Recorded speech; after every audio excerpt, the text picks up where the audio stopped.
Donc, c'est la première fois qu'on me filme en cours. Je vais demander une propriété intellectuelle, car je n'entends pas que mon cours soit diffusé comme ça, de partout. Euh, D'autre part, je vais continuer avec un grand plaisir. Je suis là non pas pour vous ennuyer, pour vous tyranniser, pour vous coller. Je suis là pour vous aider. Je suis là pour vous aider à penser des choses nouvelles. Alors la dernière fois, j'ai fait cours sur la croissance. Je vous ai dit en quelques mots clés que la grossesse était vulnérable, qu'il ne fallait pas la banaliser, que de toutes les croissances, la plus forte était la croissance intra-utérine, que l'accouchement était un moment décisif, qu'il fallait préparer, qu'on n'accouchait pas sur le coin d'une table, et qu'il fallait se rapprocher toujours d'une structure de maternité, parce qu'en quelques secondes, tout peut basculer. Hier, j'ai vu l'enfant d'un grand avocat de Barcelone qui est venu me voir parce que son enfant a souffert. Il a voulu à Barcelone faire accoucher sa femme dans une clinique privée. Ça s'est mal passé parce qu'à la clinique privée, on lui a dit qu'on n'était pas fait pour les accouchements difficiles. Mais l'accouchement est devenu difficile au moment de l'accouchement. Rien ne laissait sous-entendre que ça allait mal se passer. La mère a perdu du sang. Et finalement, l'enfant a maintenant une infirmité motrice cérébrale, c'est-à-dire qu'il a un retard mental parce qu'il a souffert dans la transition. Donc, même quand on est avocat, même quand on a beaucoup d'argent, il faut quand même aller dans une maternité adéquate pour accoucher et pas un accouchement ne s'improvise pas. La première année de la vie est décisive parce que la croissance du cerveau est à ce moment-là à son plus haut niveau. Donc une méningite, un traumatisme, une agression peut casser cette évolution et entraîner un retard mental. Là, de toutes les croissances, la plus précieuse est la croissance du cerveau. La première année de la vie est marquée par une ponctuation neurologique qu'il faut respecter. À 3 mois, on tient sa tête. À 6 mois, on tient assis. À 9 mois, on marche à 4 pattes. Et à 15 mois, on marche complètement. De 1 an à 5 ans, eh bien, on vivote. On fait comme au ski, du chasse-neige. Et avant de skier parallèle, on tombe, on se relève. Après 5 ans, c'est beaucoup plus facile l'examen. Il faut connaître, je vais les reprendre, les grands moments de croissance, parce qu'ils sont importants à connaître. Ce sont des repères qu'il faut intégrer. Et puis il y a la puberté, développement explosif, avec une puberté différente chez le garçon et chez la fille. Je vous disais que quand la puberté commençait chez la fille, il y avait en gros 18 cm de croissance restante, et chez le garçon environ 20 cm. Voilà les chiffres qu'il faut connaître, le basique. Donc quand vous avez un enfant dans votre cabinet, ne soyez pas déstabilisés, écoutez la famille. D'autre part, faites quelques examens de base. Si vous n'êtes pas habitué, beauté en touche. Ne dites pas, il a les pieds plats, on lui met des semelles orthopédiques, il ne marche pas bien, il faut l'envoyer chez le psychomotricien, il a mal au dos, le bassin est bloqué, il faut l'envoyer chez l'ostéopathe, et l'ostéopathe l'enverra chez le dentiste, et à la fin, dans ces maisons médicales, vous êtes surmédicalisé pour rien, parce qu'un enfant normal, on le voit très vite s'il est normal ou pas, s'il est anormal ou pas. C'est pas la peine de médicaliser, en faire ce que j'appelle l'enfant du mercredi, avec les semelles orthopédiques, les chaussures toutes noires, avec des beaux lacets alors qu'il ne pense qu'à la chaussure Adidas, le pantalon bien plissé alors qu'il a besoin d'avoir un blue jean avec des trous aux genoux, le dentier, parce que, etc., l'ostéopathe, le piano, bref, il est complètement asphyxié. C'est l'enfant qu'on appelle du mercredi. Démédicalisez-le. Après un examen clinique rassurant. Il y a des villages entiers qui ont des semelles orthopédiques. Comment faire? Vous devenez impopulaire si vous enlevez la semelle orthopédique. Bon, donc essayez vous qui êtes dans le domaine médical, de les désintoxiquer d'Internet et de la surmédicalisation. Voilà. Quand un ostéopathe, il a toujours le même discours, c'est le bassin qui est bloqué. J'ai débloqué le bassin. D'accord? Non.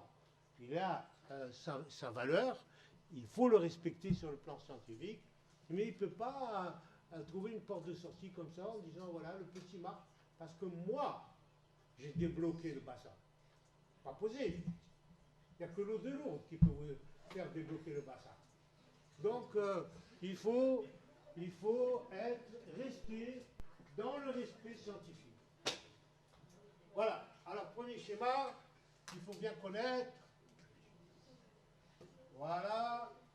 Ici, la croissance intra-utérine.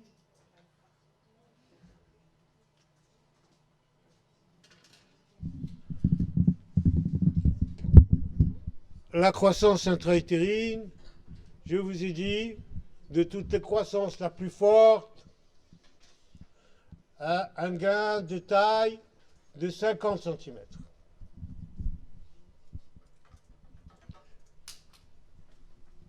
Avec ce schéma, vous irez très loin. Ici, l'accouchement. La taille, c'est 50 cm, le poids, 3 kg, entre 3 kg et 3,5 kg.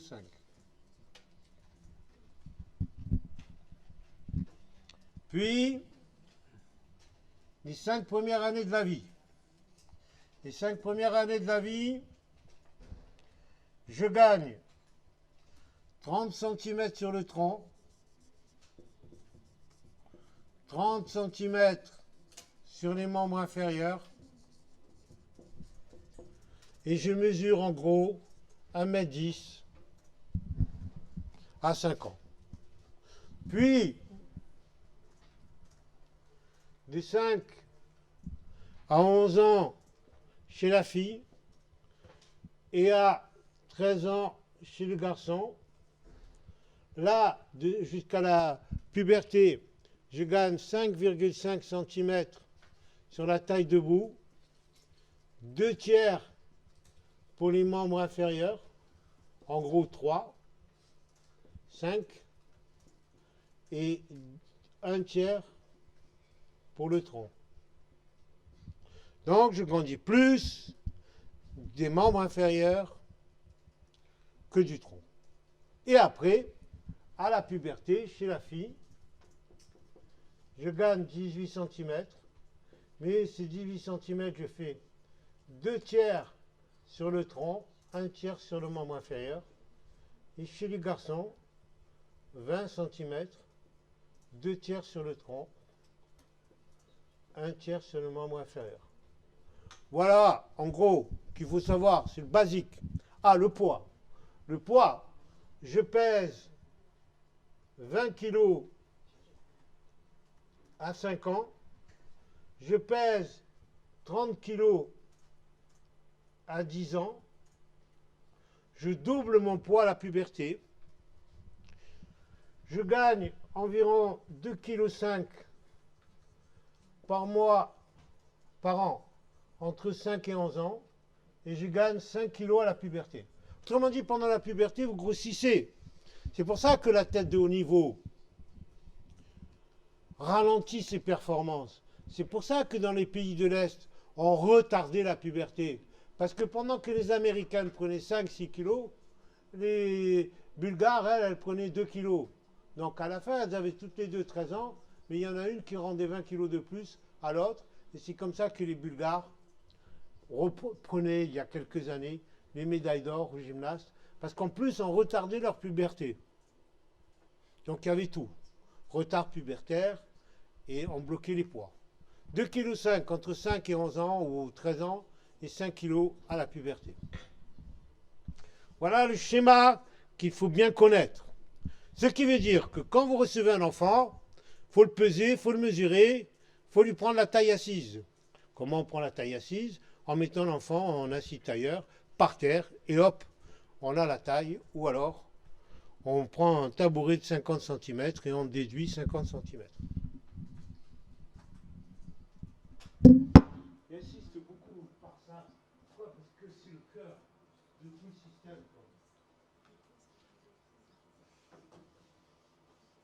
Alors,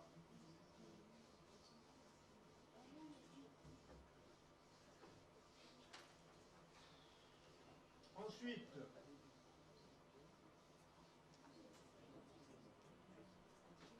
pour la fille, je vous ai dit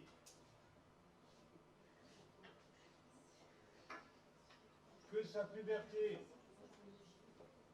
commençait à 11 ans, d'âge osseux, c'est-à-dire qu'il faut faire une radiographie pour s'assurer que la puberté commence, ou alors l'apparition des caractères sexuels secondaires, ou alors l'apparition des caractères sexuels secondaires, puis c'est ce que l'on appelle le diagramme pubertaire, avec une phase d'accélération qui dure 2 ans, avec une phase de décélération qui dure à peu près 3 ans. En gros, ça se termine entre 15 et 16 ans. Quand les règles arrivent, elles arrivent sur le versant descendant. Il reste, quand les règles arrivent, en gros 4,5 cm à courir. Quand les règles arrivent, on ne grandit plus des membres inférieurs. Donc les 4,5 cm, c'est pour le tronc. Voilà ce qu'il faut connaître, la fille, 18 cm. Ça aussi, ce schéma, il faut l'avoir en tête. C'est ce que l'on appelle le diagramme pubertaire. C'est une façon d'avoir une idée sur le parcours du patient. Alors, par exemple, elle a soi-disant une déformation de la colonne vertébrale. Dans la déformation de la colonne vertébrale, vous avez 2 grands moments. Avant les règles, après les règles. Après les règles, c'est relativement bénin. Avant les règles, c'est grave. Deuxièmement, on arrête de grandir globalement 2 ans après les règles. Voilà. Donc j'efface. Et maintenant, je passe au garçon. Alors le garçon, lui,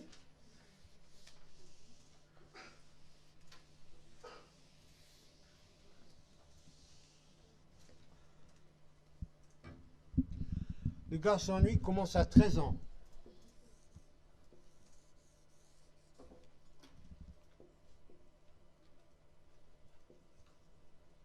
Il a une phase d'accélération qui dure 2 ans et une phase de décélération. Il termine à 17 ans, 18 ans. Il gagne 20 cm. Il y en a 2 tiers pour le tronc et 1 tiers pour les membres inférieurs. Alors en gros, comment repérer que l'enfant est en défervescence? Le garçon. En gros, le garçon est en effervescence ici à peu près à hauteur des règles quand il commence à avoir des poils sous les bras. Donc poils axillaires. Voilà. C'est un repère, hein. C'est un repère. Voilà. 18. Alors bien sûr, lui, il prend aussi 5 kilos par an. Donc lui aussi, le poids double à la puberté. On passe de 30 kilos à 10 ans à 65 kilos à 17 ans. Donc on s'alourdit, donc les performances du gymnaste diminuent. C'est pour ça que pour l'activité sportive, on a tendance à freiner à mort l'arrivée de la puberté pour éviter de prendre du poids. C'est pour ça que les performances dans la tête changent d'une année à l'autre. C'est pour ça que plus on est léger comme une plume et que plus on est performant. Voilà ces deux diagrammes qu'il faut bien connaître. Le diagramme pubertaire de l'homme, le diagramme pubertaire de la fille, où est l'enfant sur sa trajectoire pubertaire. vous ai dit que quand un enfant était petit, que la mère réclamait, madame, quand l'enfant est né, au mois de septembre, d'accord, on va le mesurer, taille debout, taille assise, rendez-vous dans un an. Il a 7 ans, s'il a pris 5,5, c'est qu'il est dans le couloir. S'il a pris 3 cm, il faut l'envoyer chez l'endocrinologue. Oui. Ce que j'ai pas bien compris, c'est les 20 cm, il les prend tout au long de la durée, c'est ça? Oui. Non, mais la dernière fois, j'ai dit qu'il prenait le maximum sur la phase d'accélération, il peut là-dessus. C'est-à-dire qu'il prend, là aussi c'est encore la loi des 2/3, vous avez 2/3 sur le tronc, 1/3 sur les membres inférieurs, vous avez 20 cm, et là, il prend 14, et là, il prend 6. Et chez la fille, comme c'est 18, elle prend 12 et 6. Bonne question à poser, parce que dans toute pédagogie, il y a des trous, n'hésitez pas à me poser des questions. Et si vous pouviez partir d'ici, en connaissant le diagramme pubertaire, que personne ne connaît, donc vous allez les déstabiliser. Je leur dis alors, comment ça se passe la puberté? Même les pédiatres ne le savent pas. Alors pourquoi? Parce que personne ne se met à jour. Tout le monde vit avec ses petites recettes, appris dans les facultés de médecine en 1953. Alors avec son petit carnet de santé auquel on ne comprend rien. Mais si vous allez dans le carnet de santé, que vous regardez 11 ans, au milieu de la courbe, chez la fille, il y a 18 cm qui restent. Vraiment, personne n'avait regardé ça. Voilà. Donc à 11 ans, il reste 11% à courir sur la taille debout. Et à 13 ans, chez la fille, on m'a posé la question de façon pertinente à dire le fois, il reste chez le garçon 13%. C'est des lois simples. Voilà. Mesure 1m50, vous ajoutez 20 cm, c'est un garçon, il va mesurer 1m70. Mais, si vous voulez savoir un peu plus près, vous ajoutez 13% à 1m50, ça va faire peut-être 1m69, 1m71, bref, voilà. En gros. Et pourquoi? Parce que toutes les stratégies sont calquées sur le diagramme pubertaire. Parce que quand vous avez une scoliose, c'est grave quand vous êtes ici, mais c'est moins grave quand vous êtes là. Et quand vous avez un problème de déviation des membres, comment on va poser? On va poser un problème sur un dossier de New Delhi. D'accord. Il m'envoie le clé, il me dit, elle est comme ça, elle a un génival blanc. Oui, est-ce que je peux intervenir? Alors tu ne peux plus intervenir parce qu'elle a ses règles. C'est trop tard. On dit plus de moment inférieur. Il faut faire un autre traitement. Donc, là aussi, très peu de gens, même dans la communauté chirurgicale, connaissent, savent que quand on commence à avoir ses règles, on ne grandit plus des membres inférieurs. Alors, ça entraîne quoi? Des erreurs stratégiques colossales. D'accord. Donc, voilà en gros pourquoi le diagramme pubertaire me paraît important. N'hésitez pas à me poser des questions. Je vais vous distribuer des documents au maximum pour que, comment dirais-je,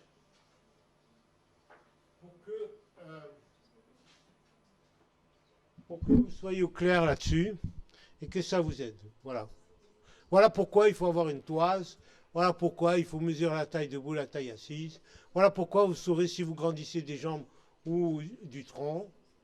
Enfin, un autre problème très intéressant, c'est que pendant la puberté, on grandit des pieds, puis on grandit des jambes, puis on grandit du tronc, puis on grandit du thorax.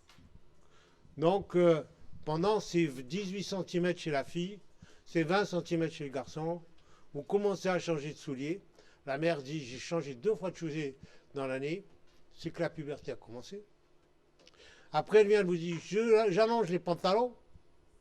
Après, elle vient vous dire, je change de chemise. Et après, elle vient et je vous dis, je change de veston. Pourquoi? Parce que la puberté se termine par une croissance volumétrique du thorax. C'est un vent favorable. Alors tout ça, je vais le mettre sur Internet. J'ai écrit pas mal d'articles là-dessus. Si ça vous intéresse, je suis toujours à votre disposition pour vous informer un peu plus. Alors, la dernière fois, j'avais dit que je voulais vous parler de la croissance d'un os. Comment on fait nos 1,20 m, puisque quand on mesure 50 cm à la naissance, et en moyenne entre 1,70 m et 1,80 m, il va falloir faire 1,20 m de croissance, 1,30 m de croissance. Comment on grandit du tronc, comment on grandit des membres inférieurs. Alors c'est relativement simple à comprendre. Je vais prendre par exemple un fémur. Ce fémur, à la naissance, il mesure 12 cm.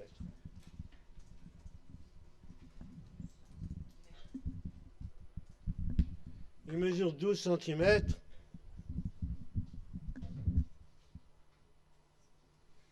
Et il va mesurer, en moyenne, 45 cm en fin de croissance. En moyenne. Donc, comment est-ce que cette croissance va se faire?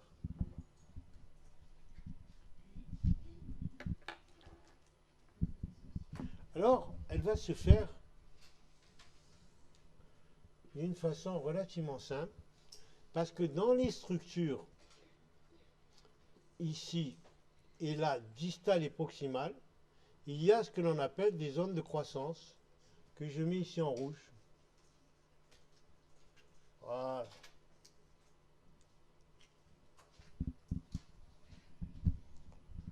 Et quand on regarde ces zones de croissance au microscope, on a ce que l'on appelle un cartilage de croissance avec ici des cellules germinales, ici des cellules à colonne, ici des chondrocytes, ici de l'os. Alors, par exemple, on a, si on regarde au microscope, le col du fémur, on va voir ces structures-là, et elles vont débiter de la croissance ici. Maintenant, si on regarde là, il faut inverser parce que les cellules germinales sont là et le front d'ossification est là, et ça donne comme ça. Et tout ça fait que le fémur, en gros, grandit de 2 cm par an. Il va grandir en gros de 1,2 en bas et en gros de 0,8 en bas. Voilà le cartilage de croissance et l'unité motrice de la croissance. Le corps humain est couvert de cartilage de croissance. Il y a 320 cartilages de croissance dans le corps humain. Est-ce que pour le tibia, c'est la même chose? C'est la même chose. Le tibia grandit, lui, de 1,5 cm par an. Est-ce que vous voulez que je vous fasse le tibia? Ou est-ce que vous avez compris? Vous voulez que je fasse le tibia? Je vais faire le tibia.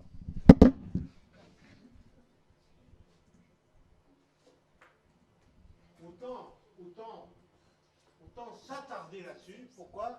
Parce que ça, c'est le concept. D'accord? Monsieur? Oui. Est-ce que vous pouvez juste répéter les différentes couches de cellules, s'il vous plaît? Alors, oui, bien sûr, volontiers. Premièrement, en haut, vous avez des cellules germinales. Puis après, vous avez des cellules à colonne. Je vais le refaire. Puis vous avez des chondrocytes. Cellules germinales. Colonne, chondrocytes, os. Tout à l'heure, je vais le refaire. Alors maintenant, je vous donne le tibia.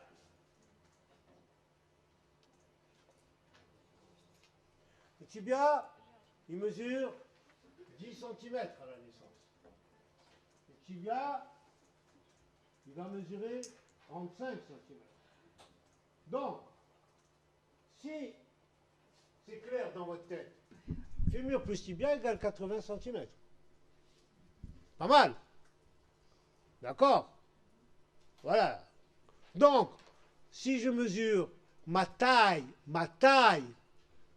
des membres inférieurs, d'accord, j'ai environ 80 cm de taille inférieure, de segment inférieur, à la fin de la croissance. D'accord. Alors, comment ça se passe? Ben, de la même façon.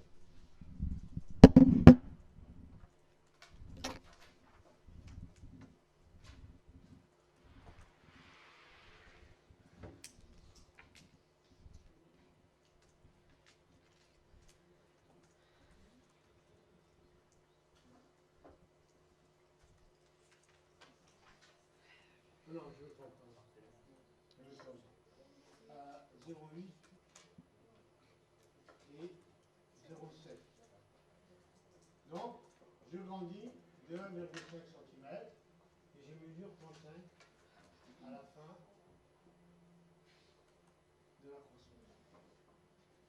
Voilà. Alors, ce cours n'existe pas, même à la fac de médecine. Mais vous qui allez travailler avec les os, vous devez savoir comment ça grandit. Demain, vous avez des cours d'anatomie, personne ne vous a fait l'anatomie de l'enfant, la dynamique de croissance. Mais, je reviens sur le cartilage. Le cartilage, par exemple ici, là, voilà, je prends en bas maintenant. On vient en bas, je vais en sens inverse. En haut, j'ai l'ossification, puisqu'il fonctionne comme ça. Ici, j'ai le chondrocyte.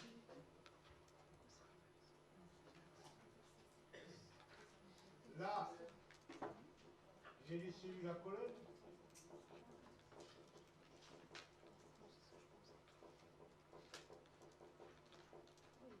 Et là, cellules à colonne. Et là, j'ai les cellules germinales.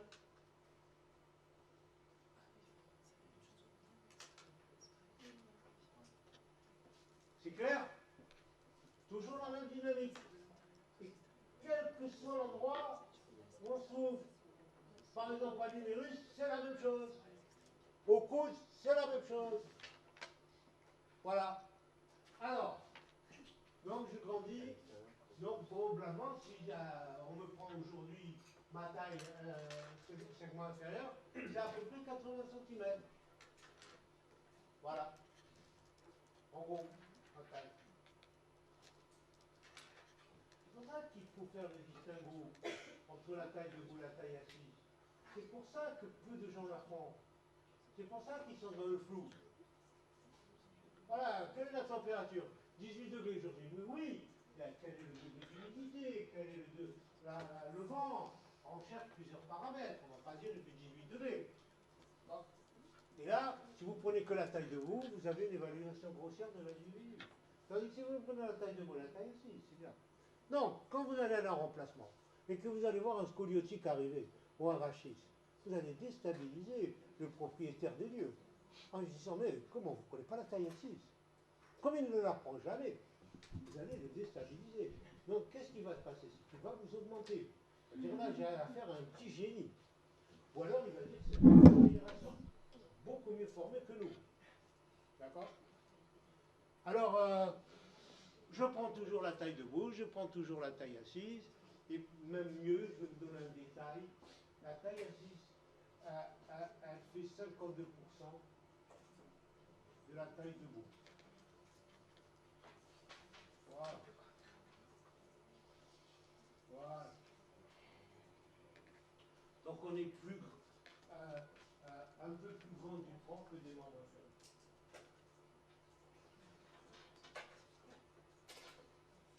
Bon, vous ne trouverez pas ça dans les livres, sauf dans les épis de l'école de Montpellier qui s'est spécialisée dans la croissance et qui a été comment dirais-je, le programme de recherche. Par exemple, on a écrit un très beau livre sur le cartilage de croissance. C'est formidable, le cartilage. Quand vous le regardez là, le microscope, ces cellules, ils sont organisées, hiérarchisées, avec un milieu physico-chimique, avec des cellules et au milieu la substance fondamentale. Et que par exemple, le chondrocyte, il embarque du calcium. Et après, il le livre. Et en donnant ce calcium, il fait de l'os. Ça, c'est magnifique. C'est le système fluide. Mais imaginez que les chondrocytes n'aient plus envie de lâcher le calcium. Qu'ils le gardent. Comme on garde le ballon au rugby.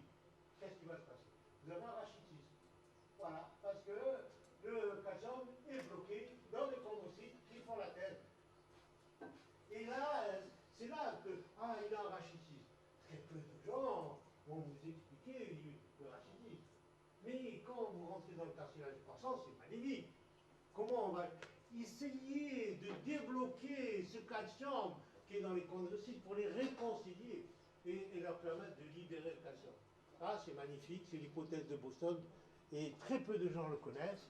Mais on a écrit avec le professeur Pousse, avec le professeur Bonnet, un livre qui s'appelle Le cartilage de croissance, avec la chimie, avec... C'est formidable. C'est un grand programme de recherche. Bon, voilà. Vous savez tout sur le cartilage de croissance. Vous savez tout comment on grandit. Maintenant, vous allez me poser notre question.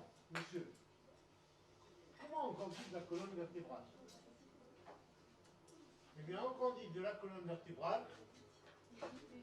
Décidément, j'ai du mal avec le micro. Vous me pardonnerez là-bas. Prochaine fois, j'apporte des poufs marocains, j'ai mis tout ça. Et ils ont le droit de se mettre assis. Pourquoi? Par terre, sur la table. Bon, là, on a l'impression qu'on est en laisse, quoi. Ok. Bon, alors, je vous montre. Une vertèbre, par exemple. Vous allez me dire, monsieur, comment ça fonctionne une vertèbre? Voilà, je prends le corps vertébral.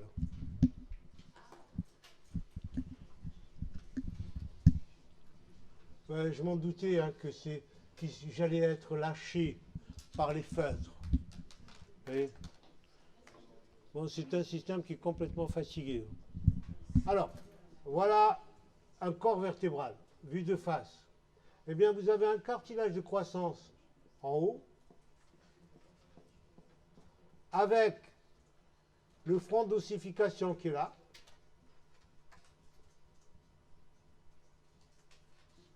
et qui va débiter là, et un autre ici, qui débite là. Et ainsi grandit la vertèbre.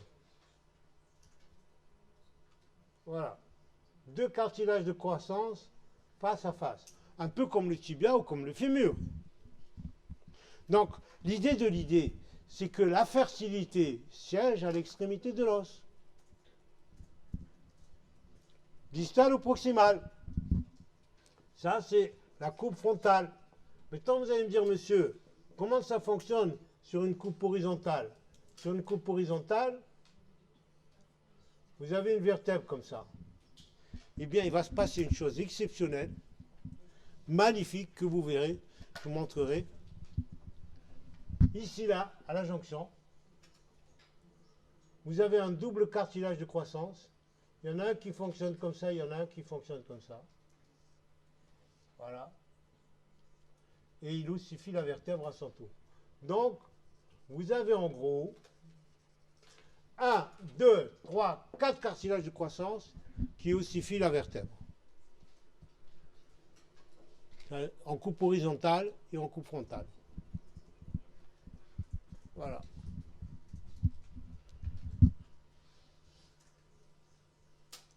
Alors si vous avez un bon dessinateur, hein, vous le dessinez bien, vous me faites une photocopie parce que moi je dessine comme ça approximativement, je sais pas.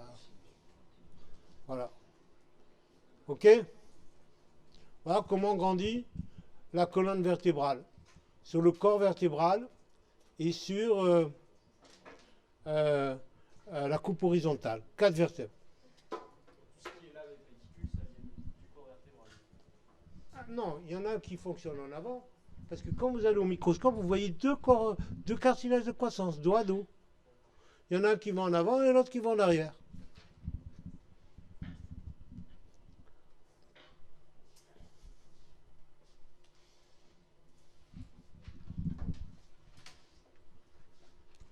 Alors, voilà, tout est clair.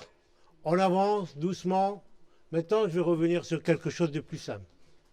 Si vous me suivez dans mon raisonnement, je vous donne un exemple relativement simple.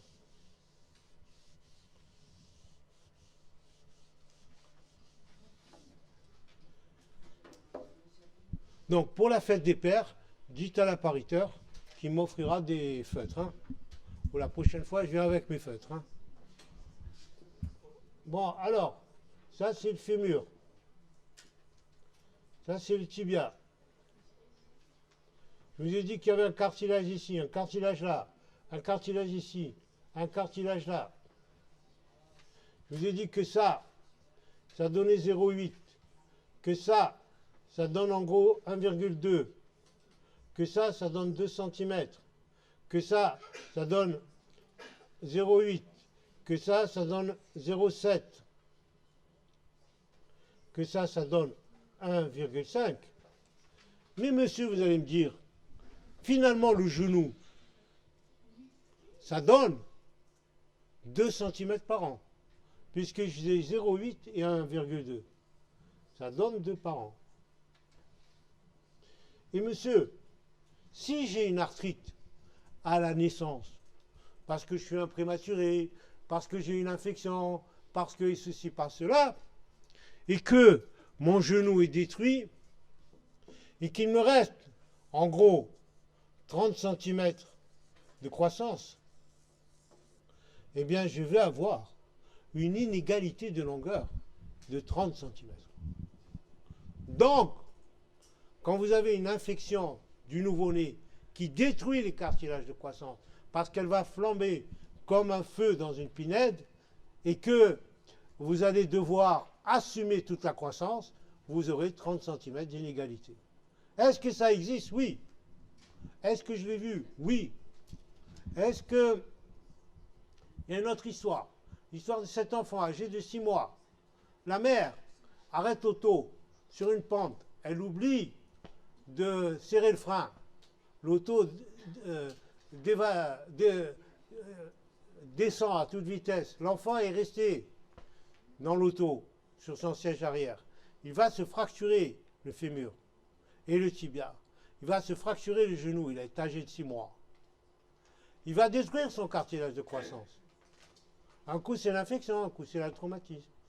Il aura une inégalité de longueur d'environ 28 cm. Est-ce que ça existe? Oui, je l'ai vu. Donc c'est pour ça que quand vous avez une infection néonatale, vous bagarrez non seulement pour arrêter l'incendie, mais parce qu'après, vous allez en payer le prix. Mais parce qu'après, vous allez avoir une inégalité de longueur. Voilà pourquoi tous ces concepts sont très, très, très importants. Bon, est-ce que sur ces sujets clés, qui constituent à la limite le noyau dur du cours, vous avez des questions à poser? Oui? Alors les membres supérieurs ont fait la même chose, c'est-à-dire que le cœur de la croissance est au niveau des genoux, tandis que au membre supérieur, la croissance ou les cartilages de croissance sont les plus forts, c'est l'extrémité supérieure de l'humérus et c'est les radius cubitus. C'est bien, ça vous intéresse, parce qu'effectivement, on a écrit des articles sur le membre supérieur, et si un jour vous voulez avoir un article qui raconte l'histoire du membre supérieur, là aussi c'est très intéressant. Je vous explique pourquoi, parce que grosse fertilité sur l'humérus, faible fertilité au niveau des coudes, et grosse fertilité au niveau de partie basse, radius cubitus. Voilà. Mais je vous donnerai ceux qui veulent un document, je leur donnerai. Je ne veux pas vous asphyxier, hein. Moi je veux rester sur le basique.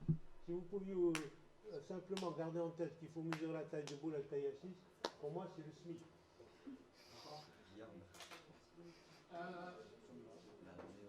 Un autre détail. Ça va? Tous les schémas vont bien? Attendez, je vais aller faire un tour là-bas parce que j'ai peur. D'ailleurs, personnellement, j'en pensais marquer. Pourquoi ne pas prendre des chaises et les mettre là?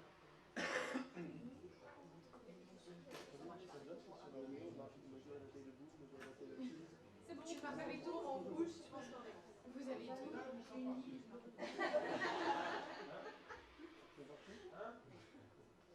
C'est formidable, ça. Donc, c'est pas grave. Je suis pas là moi, pour faire un public. Là, simplement, pour que tous vos filles, vous sachiez qu'ils vont prendre la taille ici. Deuxièmement, en plus, ça me libère de ce micro, quoi. Alors, je vais vous montrer une autre chose. Il y a en médecine un moment clé, on appelle ça le test de Risser. Test de Risser. La mère arrive et vous dit, ma fille a le Risser à 3. La grand-mère arrive et dit, ma fille a le Risser à 4. Parce que le radiologue, etc. Bon, alors c'est très simple. Je reprends le diagramme. Je reprends par exemple le diagramme de la fille.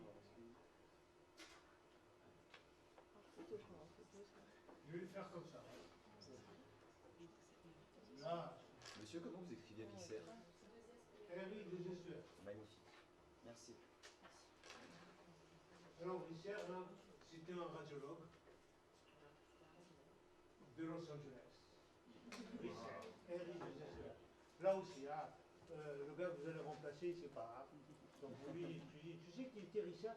Vous posez une question en déstabilisant. Non, le gars, il dit, celui-là, je ne le veux plus comme remplaçant, parce qu'il me donne des témoins de chez eux. Il dit, Risser, c'est un radiologue de Los Angeles, qui pensait que la scoliose, cette fameuse scoliose dont on parlera tout à l'heure, était due à une intoxication par le sucre. Comme on parle maintenant du sucre qui reste partout. Et donc, Risser disait, il suffit de regarder la langue, et vous verrez, elle est chargée de sucre, elle est boursouflée, etc. Donc, quand il voyait un malade, qu'il voyait qu'il venait avec une scoliose, il disait au malade, le cas de tangle. Tout le monde tirait la langue, et en fonction de cette langue, il disait, regardez, c'est bien l'intoxication par le sucre, la langue est boursouflée, etc. Bon, l'hypothèse, c'est un peu bref. En bref, c'est pas le sucre qui donne la scoliose. Deuxièmement, c'est pour vous dire qu'on peut être génial et aussi, non pas dire des bêtises, mais dans l'obscurité scientifique, on est en droit de se permettre certaines spéculations qui sont pardonnables. Bon. Alors, Risser, c'était ça, c'est un radiologue spécialisé dans la scoliose. Et alors là, c'est grave, parce que mon fœtus est presque mort. Alors que l'on est en train de parler de quelque chose d'exceptionnel, le signe de Risser. Qu'est-ce que le signe de Risser? C'est un point de repère dans la puberté. Où survient-il? Il survient là. Voilà. Quand on est sur le versant descendant, quand on est par là, quand on est dans la phase de décélération, quand on est chez le garçon, commence à avoir des poils sur les bras, quand on est chez la fille avec les règles, on voit apparaître sur le bassin un morceau d'os. Donc, c'est ce que l'on appelle le viscérin. Avant, il était à 0. Pourquoi? Parce que, donc, on guette le radio du bassin. Et là, on sent que la puberté est en décélération, qu'elle a sorti son train d'atterrissage. Donc, c'est le viscérin. Après, vous allez avoir ce que l'on appelle, je vous donnerai un schéma, le Risser 2. Pourquoi? Parce que ça progresse. Et après, vous voyez progresser sur Risser 3. Et après, vous voyez progresser comme un cadran lumineux sur une automobile, le Risser 4. Et après, ce Risser 4, cette ossification qui se déroule autour de la cancellation se fusionne. Voilà. Et donc, quand on est à Richard 4, voilà, le cadran est arrivé jusque là, voilà, hop, Richard 4. Et là, à la fin, il se fusionne, c'est Richard 5, c'est la fin de la croissance. Voilà. Alors en gros, pour vous, le Risser apparaît sur le versant descendant du pic pubertaire, le Risser apparaît à la défervescence pubertaire, le Risser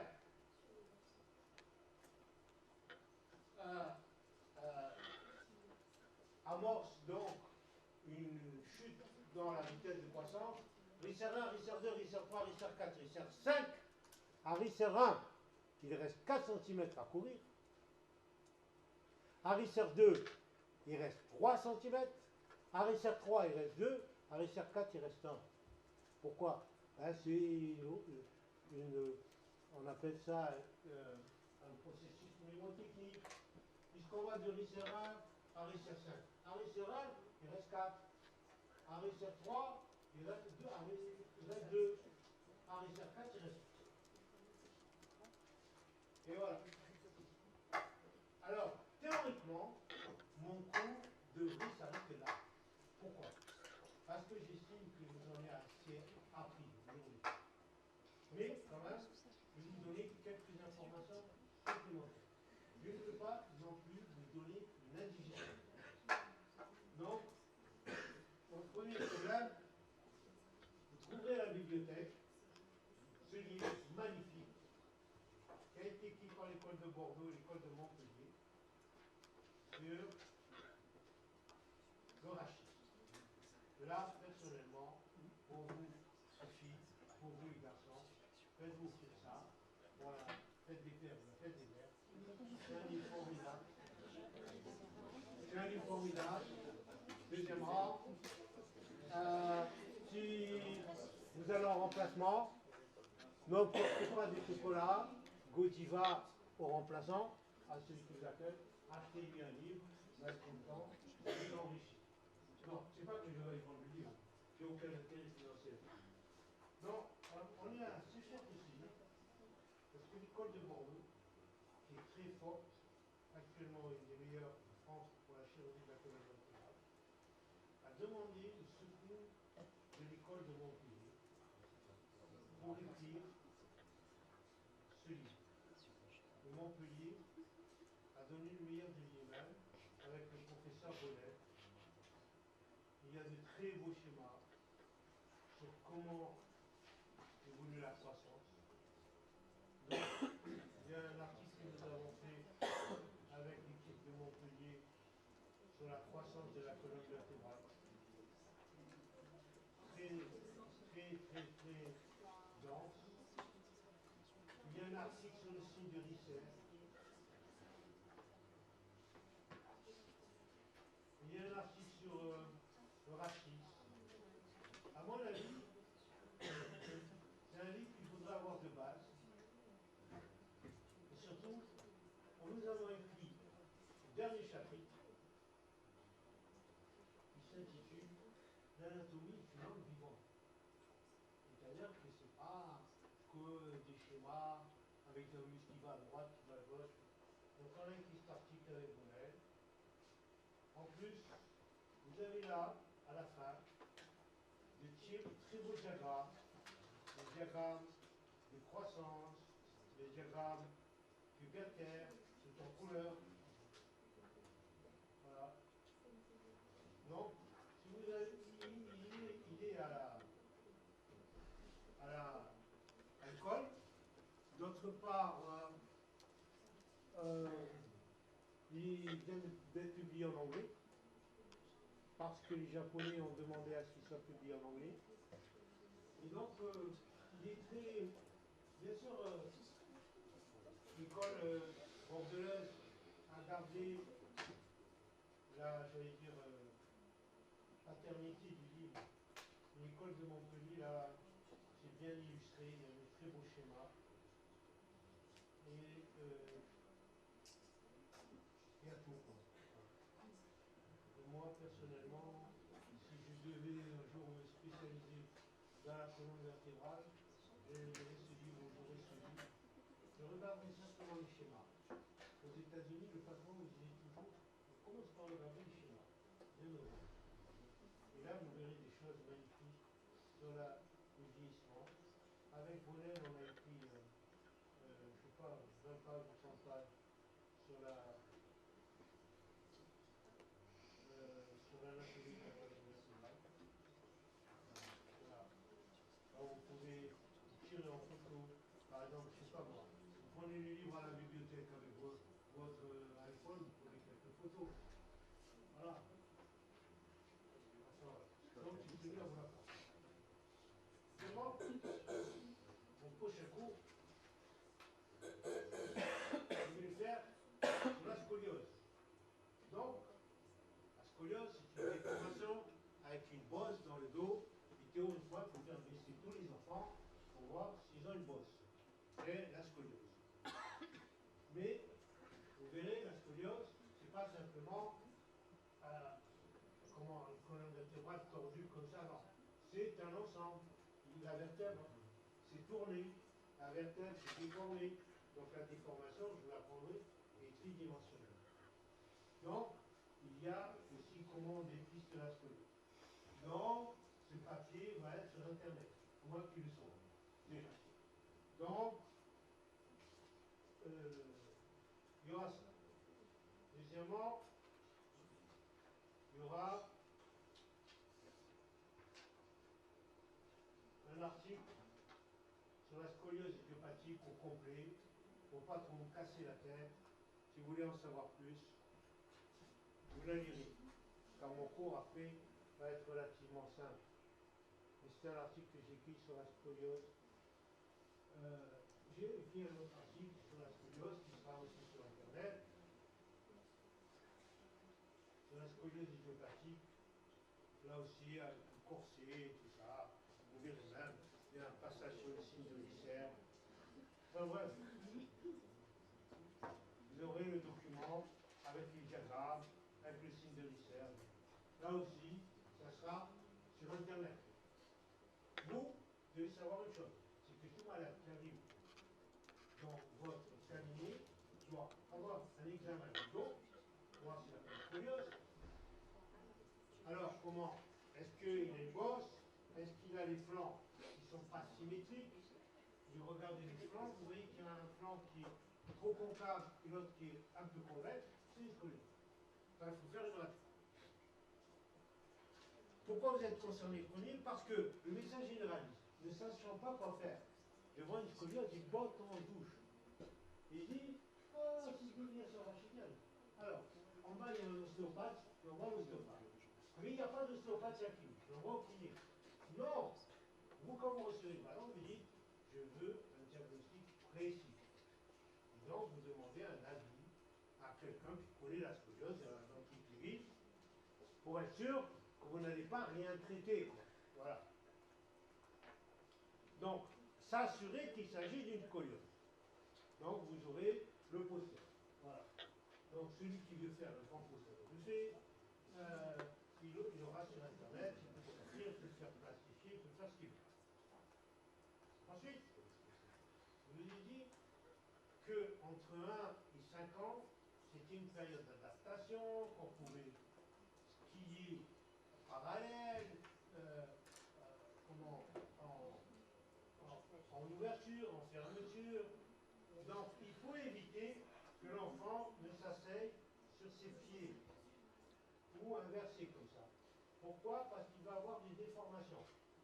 Donc chaque fois que vous voyez un enfant devant la télé, vous êtes en train de dire, hop, il faut le mettre en assis tailleur et le reprendre. Deuxièmement, je vous ai montré la dernière fois l'histoire de l'essuie-glace. Je suis en Génie-Baroque, je passe dans Génie-Baroque, et après je deviens bien. Donc c'est le poster qui va vous sortir. Enfin, dernier poster. Ok. Je vends ma tablote, hein, je suis désolé. Mais je pense qu'avec tout ça, ça vous suffira. Là, c'est l'histoire de l'enfant entre 1 et 5 ans. Alors, il est en anglais, il est en français. Vous voyez, vous prenez un an, voilà, vous Vous avez tout ce qui fait 1 an. Vous avez à 2 ans, vous voyez tout ce qui fait à 2 ans. 3 ans, 4 ans, 5 ans. Voilà. Comment ils montent les escaliers? Bien sûr, à 2 ans, ils montent comme ça. Et après, à 3 ans, ah, ils montent comme ça. Et à 4 ans. Et à 5 ans, ils courent. D'accord? Donc là, vous aurez le conseil. Donc, je vais aller voir sur le site tout ce qu'il y a. Je vous le mettrai sur le site. D'accord? Et vous l'aurez à votre disposition. Vous pouvez me poser des questions. La scoliose, c'est un moment clé parce qu'il y a beaucoup d'histoires de gendarmes là-dessus. Donc, mon problème à moi, ce sera de vous désintoxiquer. Deuxièmement, j'estime que je vous en ai assez appris, que vous en avez marre de moi. Donc, je reviens par ici jeudi, dans un autre amphi, là-bas. Moi, je me fais voyager. Je suis un professeur en transhumance. Alors, je vais dire à M. Robert, je ne pas trop d'abord. Parce que moi, quand je suis à l'Olympia, je veux toujours chanter à l'Olympia. Je ne peux pas parler de l'Olympia.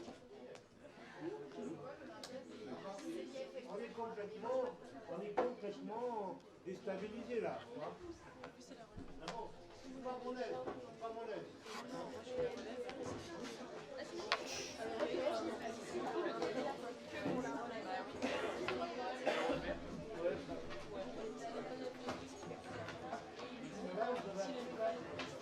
Alors moi j'ai appris qu'il fallait fondre la taille à 6.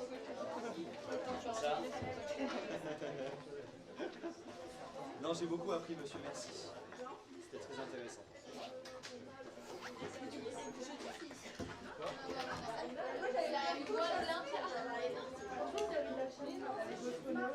Ça dépend, la première elle est méga chiante. Ouais, enfin, on va rencontrer son diapo et on va revenir. Ça c'est l'éclat. Moi j'ai quand même pris, j'ai quand même mangé, je te donne.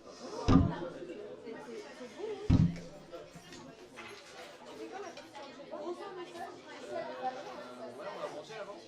Il est 11h, on vient à Bécam. À Bécam.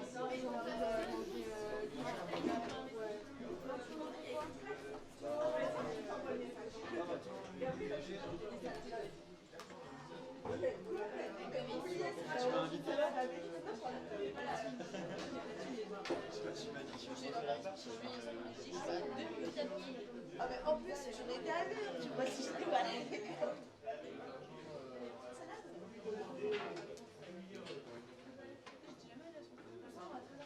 Ouais, franchement, il est sympa.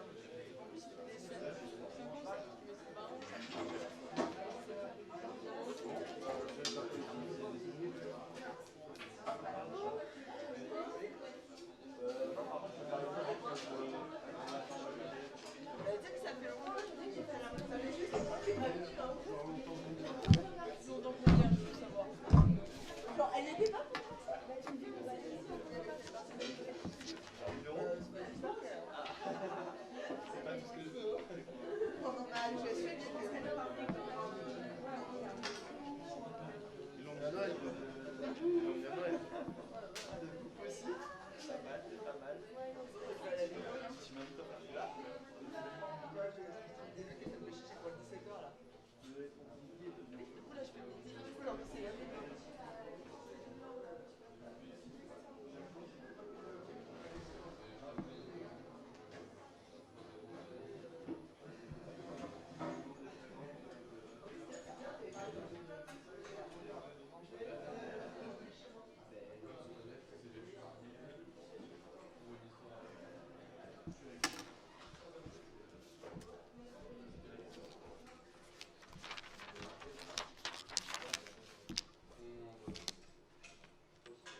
Donc là,